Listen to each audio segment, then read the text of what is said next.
Hello class 7th, welcome back to your maths online classes.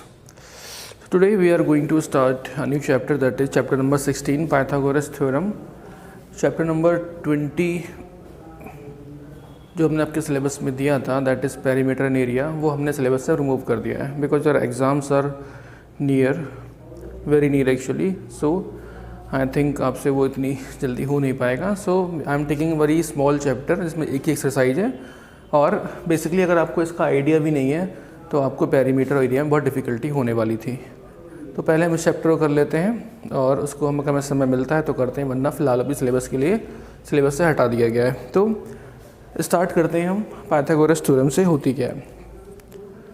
So basically किसी भी right angle triangle में, suppose this is a right angle triangle, ठीक है, इसको नाम देते हैं ए, बी और सी. तो किसी भी राइट एंगल ट्राइंगल की तीनों साइड्स के बीच में पाइथागोरस थ्योरम आपको एक रिलेशन इस्टेब्लिश करके बताती है. ओके, अब वो रिलेशन क्या है. Suppose this is a right angle A C, ठीक है. तो राइट एंगल के जस्ट अपोजिट जो साइड होती है उसे हम कहते हैं हाइपोटेनस.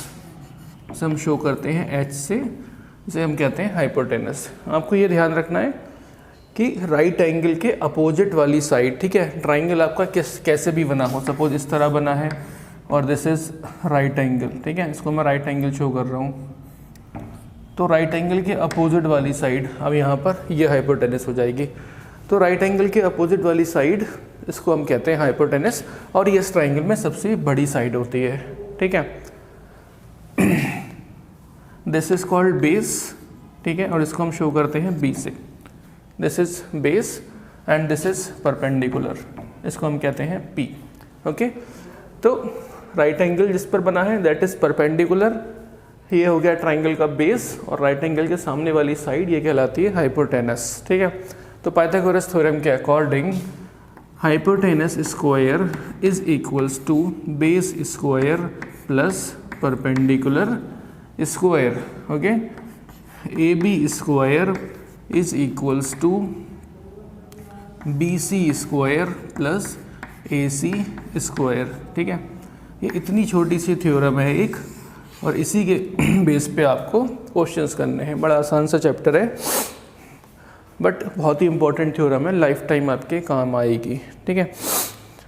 तो hypotenuse square is equals to base square plus perpendicular square.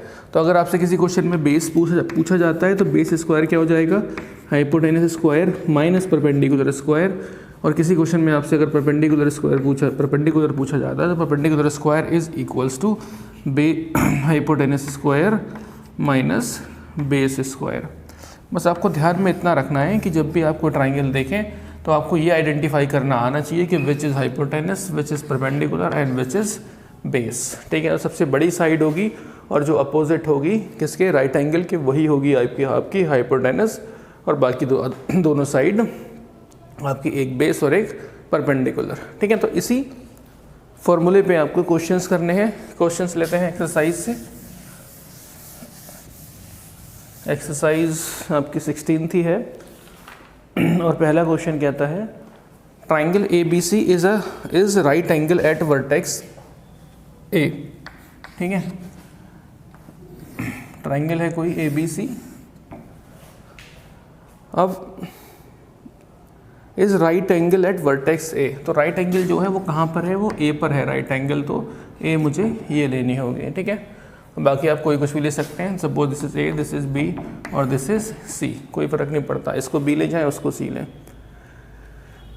Calculate the length of B C, ठीक है, इसकी लेंथ आपको बतानी है, दिस वन.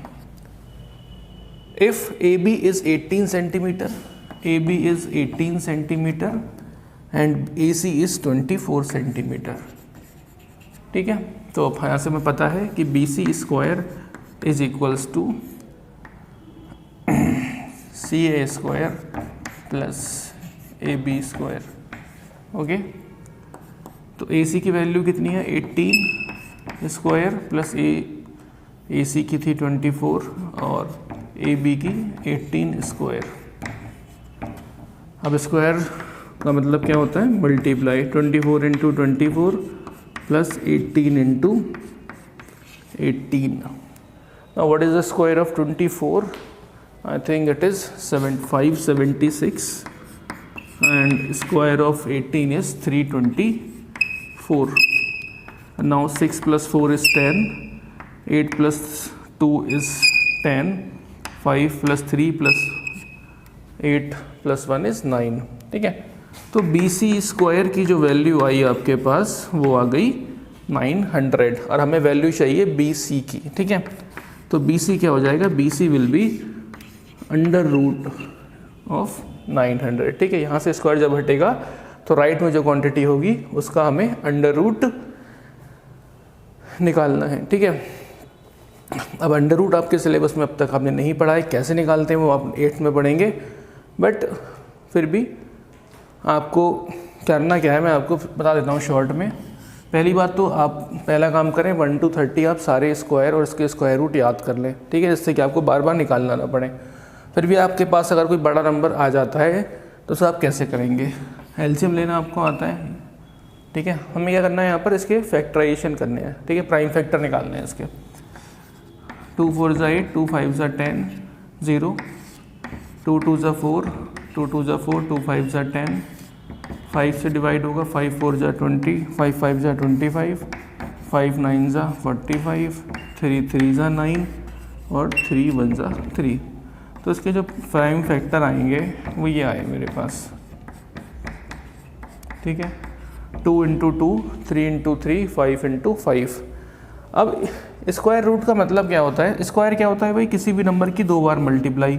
अगर मैं लिखता हूँ ए स्क्वायर तो वो क्या हो जाता है? a × a. ठीक है, और स्क्वायर रूट में क्या होता है? स्क्वायर रूट में आप पेयर में से एक नंबर ले लेते हैं. तो अगर मैं बात का आपसे कहूँ कि आप बताएं ए स्क्वायर का अंडर रूट क्या होगा, तो ये क्या हो जाता है? a × a, और आप एक पेयर को कंसीडर करते हैं एक नंबर, और ये हो जाता है सिंपली a. तो a का स्क्वायर रूट, a का square is a square and a square का स्क्वायर रूट इज a. तो यहाँ पर क्या करना है आपको? पेयर्स देखने हैं. एक पेयर ये, एक पेयर ये और एक पेयर ये. तो यहाँ से 2 लेंगे आप, यहाँ से 3 लेंगे आप, और यहाँ से 5 लेंगे. नाउ 2 3 6, 6 5 30. तो 900 का जो अंडर रूट आएगा 30. तो आपकी जो इसकी वैल्यू आ गई दैट इज़ 30 सेंटीमीटर. ओके, तो आप इस तरह से निकाल सकते हैं, बट एटलीस्ट 1 to 30 आपको स्क्वायर एंड स्क्वायर रूट याद होने चाहिए. तो ये था आपका पाइथागोरस थ्योरम, जिससे आपको क्वेश्चंस करने हैं. किसी में आपसे बेस पूछेगा, किसी में परपेंडिकुलर और किसी में आपसे हाइपोटेनस. तो ये था क्वेश्चन नंबर 1 2 3. सेम है. 4 पे आता हूँ मैं. 4 कहता है the side of a certain triangle are given below. 16 centimetre, 20 centimetre and 12 centimetre. Find which of them is a right angle. अब यहाँ पर आपसे क्या कहता है कि ये किसी ट्राइंगल की साइड है, आपको बताना है कि ये राइट एंगल ट्राइंगल है या नहीं है. अब पाइथागोरस थ्योरम आप किसके लिए बनाई गई थी? एक राइट एंगल ट्राइंगल के लिए ही. अब ये कहती है कि hypotenuse square is equals to base square plus perpendicular square. और हाइपोटेनस कौन सी होती है? सबसे बड़ी साइड. सबसे बड़ी साइड कौन है इसमें? 20. तो अगर मैं 20 के स्क्वायर को 16 स्क्वायर प्लस 12 स्क्वायर के बराबर प्रूफ कर दूं तो ये ट्राइंगल कैसा होगा? ये एक राइट एंगल ट्राइंगल होगा. तो यही आपको यहाँ पर करना है. ठीक है, क्या प्रूफ करना है हमें? 20 स्क्वायर अगर 16 स्क्वायर प्लस 12 स्क्वायर के इक्वल टू आता है तब ये ट्राइंगल कैसा होगा? एक राइट एंगल होगा.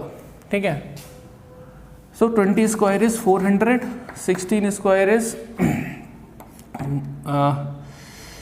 190 नहीं 44, 256 एंड 12 स्क्वायर इज 144. ऐड कर लें. 6 + 4 is 10, 5 9 10, 3 1 4. Now 400 is equals to 400. LHS is equals to RHS. So it is a right angle triangle.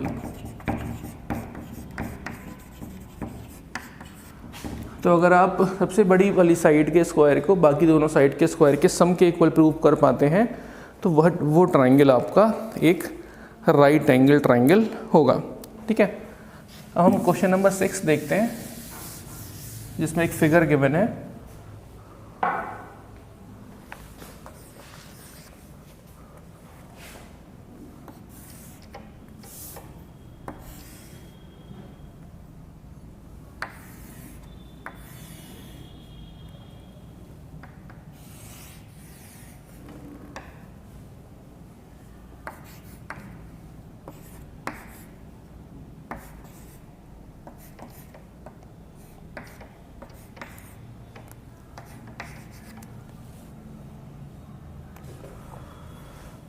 इस फिगर में आपसे कहता है AC इज़ 12 मीटर, BD इज़ 9 मीटर, BD इज़ 9 मीटर, PA and PB are equal, PA and PB are equal, that are 15 meter.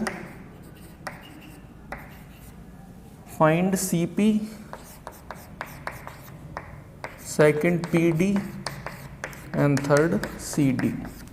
Okay ये हमें बताने हैं। तो ये दोनों ट्राइंगल, दो ट्राइंगल आपको दिख रहे हैं यहाँ पर, एक ये और एक ये, दोनों कैसे हैं? राइट एंगल ट्राइंगल, जिनकी ये वाली साइड आपस में इक्वल है। पहले क्या निकालना है? CP। CP मतलब this one, this is P। ये साइड निकालनी है, ठीक है। ये पता है, ये पता है, ये कैसे क्या हो गया? हाइपोटेनस, क्योंकि ये इसके सामने है, ठीक है। दिस इज बेस और दिस इज परपेंडिकुलर। तो क्या हो जाएगा भाई? हमें पता है क्या? AP square is equals to AC square plus CP square. AP square की वैल्यू कितनी है? 15 स्क्वायर, AC स्क्वायर मत means 12 square plus CP square हमें निकालना है, ठीक है। इसको राइट में ले जाते हैं। CP square will B 15 square minus 12 square, that means 225 minus 144, okay। 5 minus 4 is 1, 12 minus 4 is 8।